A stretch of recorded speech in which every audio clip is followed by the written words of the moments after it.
Good afternoon আমার সকল প্রিয় বন্ধুরা, কেমন আছো সবাই? রোজকার মতো চলে এলাম আমার হেসেলে।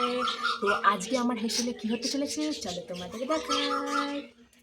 ট্যান সাদের লাউ বানাইলে মরে বৈরাগী সাদের লাউ। তো আজকে আমার হেসেলে হতে চলেছে লাউ চিংড়ি, বাঙালির অনেক পুরনো একটা রেসিপি। তো একদম একটা কুচি করে লাউ নিয়ে নিয়েছি। হ্যাঁ, তো চলো বেশি না দেরি করে রান্নাটা স্টার্ট করা যাক, অনেকটাই বেলা হয়ে গেছে। তো চলো আগে ভাতটা বসিয়ে দিই। চলো,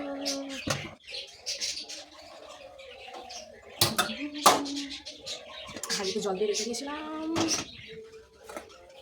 আর এখানে চালটা আরেকটু ভিজিয়ে রেখে দিয়েছি। অনেকে ভাত রান্না করার আগে মানে জলটা ফুটিয়ে নেয়, তারপর চাল দেয়। আমি চাল একসাথে দিয়ে বসিয়ে দিই।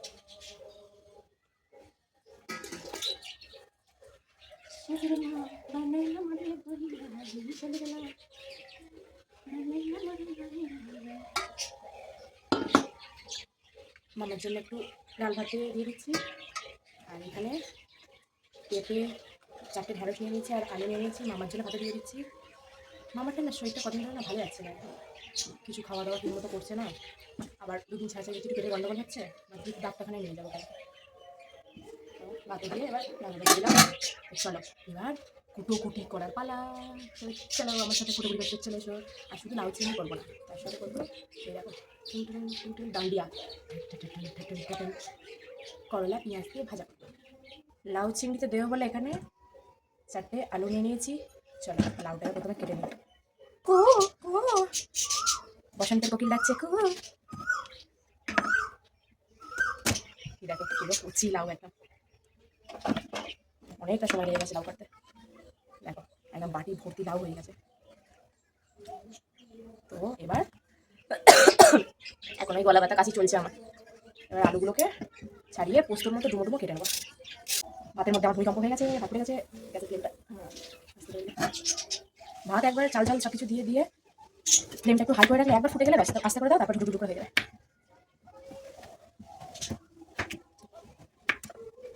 কমপ্লিট হয়ে গেল। লাউ চিংড়িতে পেঁয়াজ রসুন দেয় না, একটা টমেটো নিয়েছি, আর এই 2-3 গাছ মতো আদা নিয়েছি। আদাটা একটু চেঁচে নেবো। টমেটোটা প্রথমে 4 ভাগ করে নিই। এবার ছুরি দিয়ে একটুখানি আদার গাবলি চেঁচে নিই, তারপর চাকরি ছিঁড়ে চেঁচে নেব। এবার ঘষে যাও আদারে পিঠ চুলকে যাও মশলা হয়ে গেল। ঝুলি থেকে বেরোবে আমার চিংড়ি মাছের। বন্ধুরা এত দাম বলার কথা নয়, এইটুকু চিংড়ি মাছ 200 টাকা কিলো। বেশি আনিনি, ওই 150 গ্রাম মতো এনেছি, এটাই কাফি। চলো চিংড়ি মাছের খোলাগুলো আমি ঘর থেকে আলাদা করে দিই।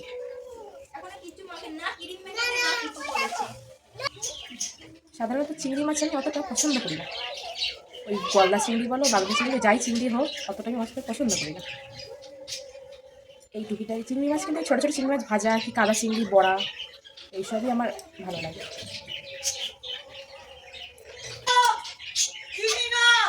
ওই দিকে আমার শ্বশুরমশাই বসে বসে দেখছে, মাম্মারা সব খেলা করছে, দেখছে বসে বসে।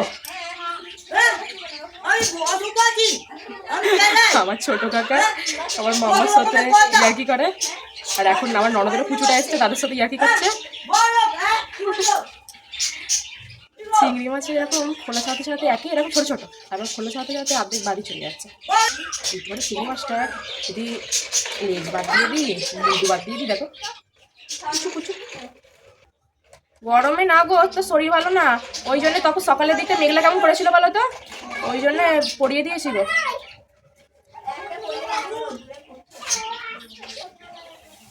শাক খুলে দিচ্ছি। হ্যাঁ ও ঘামুক একটু ভালো করে, এখন থাক একটু পরে খুলিয়ে দেবো, থাক একটু পরে খুলিয়ে দেবো, একটু ঘামুক ভালো করে। হ্যাঁ গো, তোমার বদদাদা বললে যতক্ষণ ভালো ঘাম হবে না ততক্ষণ ভাববে শরীর সুস্থ নেই, যত ঘাম হবে ভাববে শরীরটা সুস্থ আছে। কাদা ঘাটবে না, আমি আগেই বলে দিয়েছি, তাহলে আমি ঘরে ঢুকে দেবো, খেলা করতে দেবো না। ও এই মশার জ্বালা বন্ধুরা কি বলবো, টিকতে দেয় না, একদম টিকতে দেয় না। দিনের বেলায় ঘরের ভিতরে জানলা কাপড় বন্ধ করে মশার ধূপ জ্বালাতে হয়। একটা মশার ধূপ এখন সেই ঠাকুরের ধূপের মতো লম্বা লম্বা মশার ধূপ বেরিয়েছিল এখন বড় বড়, মানে 4 দিনে একটা ধূপের প্যাকেট শেষ হয়ে যায়। কটা 10টার মতো হয়তো থাকে, 4 দিনের মধ্যে শেষ হয়ে যায়। সারাদিনে কতগুলো যে চালায় 3-4টে করে জ্বালিয়ে যায়, মানে টিকতে পারি না। কিছুক্ষণ ভালো আবার কিছুক্ষণ আমার দুষ্টু বুড়িটা করে হাসি না মানে। চিংড়ি মাছ বাছা কমপ্লিট হয়ে গেল। দেখো ওইখানে চিংড়ি মাছ হয়েছে এত খোলা, এই খোলাগুলো দিয়ে আবার হেভি কিন্তু বড়া হয়, তুমি জানো? এই খোলাগুলোকে ভালো করে ধুয়ে রেখে দিই, লাস্টে বড়া করবো তখন দেখাবো। চলো চিংড়ি মাছটা ধুয়ে নিয়ে চলে আসি। ধুয়ে নিয়ে চলে গেলে আলাদা আলাদা করে রেখে দিয়েছি, একটাতে খোলা আর একটাতে চিংড়ি মাছ। চলো চিংড়ি মাছটা প্রথমে আগে ভেজে নিই। রান্নাটাও এবার ফাইনালি স্টার্ট হবে, ওটা কিন্তু সব ফিনিশ, স্টার্ট হবে রান্না। চলো প্রথমে চিংড়ি মাছ ভাজা দিয়ে শুরু করি। হাইটা সিট করে দেবো, নাড়াতে হবে না।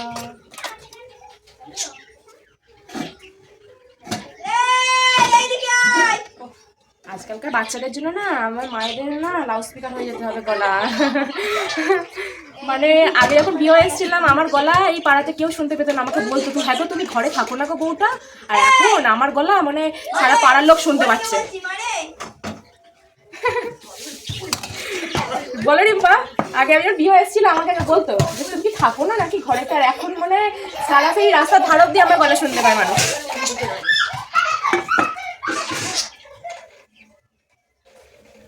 তাড়াতাড়ি কড়া গরম হতো, তাড়াতাড়ি তাড়াতাড়ি। দেখলে আমি বললাম কড়া গরম হয়ে গেল, তার মধ্যে একটু তেল দিয়ে দেবো। বন্ধুরা তেল এতটাই গরম হয়ে গেছে যে তেল থেকে ধোঁয়া ছাড়ছে, ধোঁয়া। চলো এবার আমি দিয়ে দিই আমাদের চিংড়ি মাছগুলো। বাবা রে বাবা, একদম সাদা হয়ে গেল ধোঁয়াতে, দেখেছো?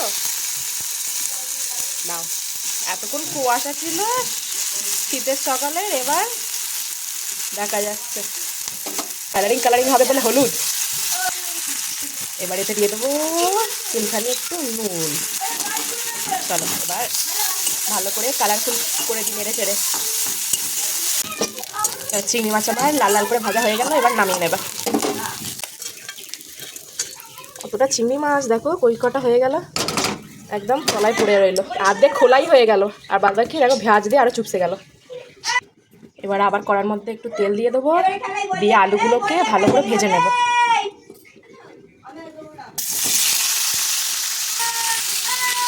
আলুর মধ্যে এবার আমি দিয়ে দেবো একটু হলুদ।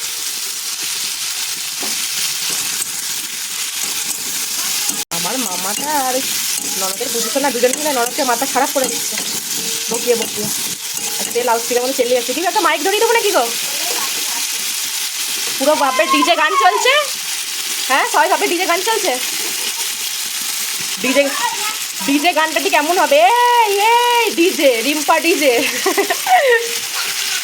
হাসি দেখেছে সব। এই দুষ্টুরা কি হচ্ছে? পিপিকে খালি বিরক্ত করা। ছোট কাকা ফটো তুলছে করছে। হ্যাঁ বিরক্ত করছো পিপিকে? বিরক্ত না গো, ওই তোমার মেয়েটা বাড়িতে চলে আসে, পায়খানা থেকে চলে আসে, এই ঘরে ওটাই তো বিরক্ত।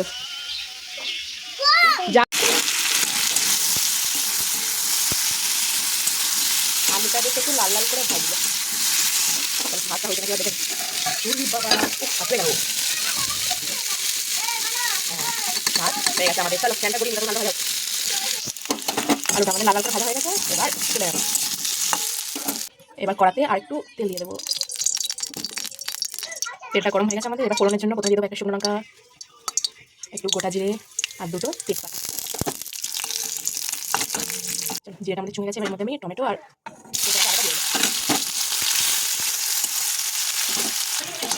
আদা টমেটো আমার ভালো হয়ে গেছে। এবার মধ্যে আরেকটা গুঁড়ো মশলা দিয়ে দেবো, 1 চামচ হলুদ গুঁড়ো, 1 চামচ লঙ্কা গুঁড়ো, 1 চামচ জিরে গুঁড়ো, ধনে গুঁড়োটা 1 চামচ দেবো। দিয়ে এবার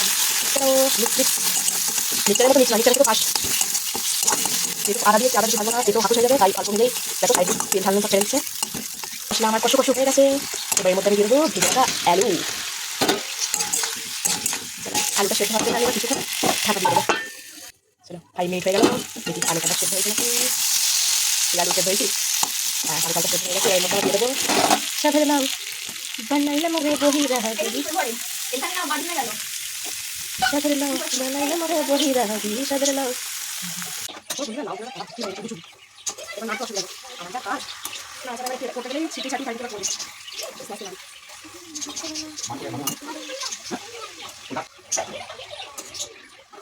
বড় দিকে কোনো কড়াইটা নিলে ভালো, সেইটা নিয়ে দিয়ে অনেক কষ্ট করে যাও মেরেছি গেছি। এবার ঢাকা দিয়ে দেবো, লাউ এবার ভাবে ভাবেই সেদ্ধ হয়। এবার আস্তে আস্তে ধীরে সুস্থে তাড়াতাড়ি। সত্যি কথা বলতে বন্ধুরা, লাউ চিংড়ি আমি প্রথমবার আমি রান্না করছি, এরাই করে করিনি। রেসিপি হচ্ছে আমার মাম্মি। আমাকে ফোন করেছিলাম, বললো কেমন করে বলো তো, মা বলে দিল করছে। কেমন খেতে হবে জানি না, যেমনই সবাই রেসিপি কিন্তু বলে দেবে, কিন্তু সবার হাতের টেস্ট কিন্তু আলাদা হয়। একই পদ্ধতিতে করবে কিন্তু অন্য টেস্ট দেখবে, আমার টেস্ট দেখবে আকাশ পাতাল তফাৎ। দেখা যাক কেমন হয়। ওকে, এবার সেই চিংড়ি মাছের খোলাগুলো এবার পেস্ট করে নিই। ঠিক এবার আমি দিয়ে দিই আমার খোলাগুলো। এর মধ্যে এবার দিয়ে দেবো 2 কোয়া রসুন, 2টো কাঁচা লঙ্কা আর 2 টুকরো পেঁয়াজ। চলো এবার ঢাকা দিয়ে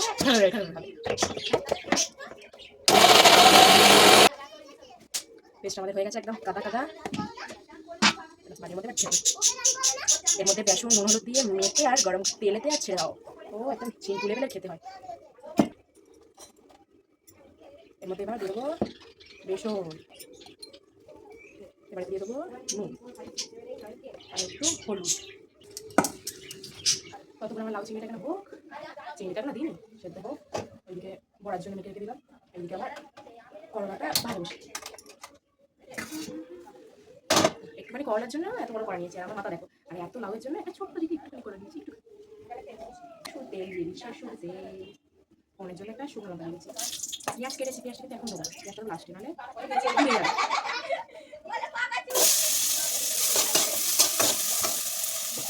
সেদ্ধর জন্য এবার একটু দেবো 1 চামচের মতো নুন আর একটু হলুদ দিই।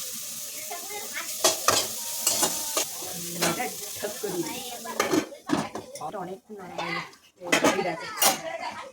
ছিল করা উঁচু, কোথায় চলে গেছিল 80% মতো লাউ সেদ্ধ। চলো আমাদের লাউ চিংড়িটা দেখে নিই। ওইদিকে আমার মেয়ে চালাচ্ছে, কারণ তার শরীর ভালো না, সে জল খাচ্ছে বাথরুমে গিয়ে, আপা বুকেছে বলে সে এত চালাচ্ছে। চলো লাউ আর আলু সেদ্ধ হয়ে গেছে, এবার এগুলোকে ঠুকে কালা করে ফেলি। চলো এর মধ্যে এবার দিয়ে দেবো আমাদের চিংড়ি মাছ। কিছুক্ষণের জন্য এবার চিংড়ি মাছটা যাতে ভালো করে ফ্লেভার হয় একটু ঢাকা দিয়ে রেখে দেবো। আমার উচ্ছে ভাজাটা কতদূর এগোলো দেখে নেওয়া যাক। সেগুলো ভাজা হয়ে গেছে মোটামুটি, হয়ে গেছে। এর মধ্যে আমি দিয়ে দেবো পেঁয়াজ। এবার পেঁয়াজটা দিলে পুড়ে না, ঢাকা দিয়ে দিলেই হয়ে যাবে আমাদের উচ্ছে ভাজা। পেঁয়াজটা হালকা একটুখানি গলবে, হালকা মতো। পেঁয়াজ থাকলে খেতে ভালো লাগে। একটু ঢাকা দিয়ে দিই। চলো দিয়ে দেবো 1 চামচ দেশি ঘি। এই লাউ চিংড়ি আমার মা বললো লাস্টে যখন নামানোর আগে চিনি, ঘি আর সাথে হ্যাঁ আরেকটা জিনিস একটু গরম মশলা, নাকি এতেই যেন ফ্লেভার হেভি সুন্দর হয়ে যাবে। আমি আবার অতটা জানিও না, মা যেমনটা বলেছে তেমনটাই করছি, দেখা যাক। চলো ঘি মিষ্টি গরম মশলা দিয়ে দিয়েছি নামানোর আগে, এবার নেড়ে চেড়ে নামিয়ে নেবো। এবার নামিয়ে আমার লাউ চিংড়ি রেডি। উচ্ছে ভাজা হয়ে গেছে, একটু হালকা ভাজা হয়েছে। গরম ভাত দিয়ে প্রথম লাউ চিংড়ি হয়ে গেল, উচ্ছে ভাজা হয়ে গেলে এবার বাকি আছে আমাদের বড়া। বড়াটা গরম হয়ে গেছে, একটু তেল দিই।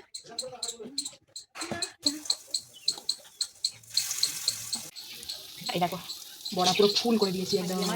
বড়া ভাজা কমপ্লিট হয়ে গেল। এসব বড়া তো নয়, খালি তেলের ছাড়তো, কত তেল লাগে সে বড়া ভাজতে। তো বন্ধুরা আমার রান্না সব কমপ্লিট হয়ে গেল। এখানে রয়েছে গরমা গরম ভাত, আর এখানে সুস্বাদু, আমি একটু টেস্ট করে দেখিনি। এখানে রয়েছে লাউ চিংড়ি, লুকটা দেখো সুন্দর লাগছে। ও আমাকে এবার নোবেল দেওয়া দরকার। এখানে হচ্ছে চিংড়ি মাছের খোসার বড়া ভাজা, আর এদিকে আমার পেঁয়াজ দিয়ে উচ্ছে ভাজা। তো বন্ধুরা রান্নাবান্না সব কমপ্লিট হয়ে গেল। তোমরা সকলে সুস্থ থেকো, ভালো থেকো। তোমাদের সাথে দেখা হবে আবার একটি নেক্সট ভিডিওতে। ততক্ষণের জন্য টাটা বাই বাই। খুব খিদে পেয়েছে, এবার আমি খাই।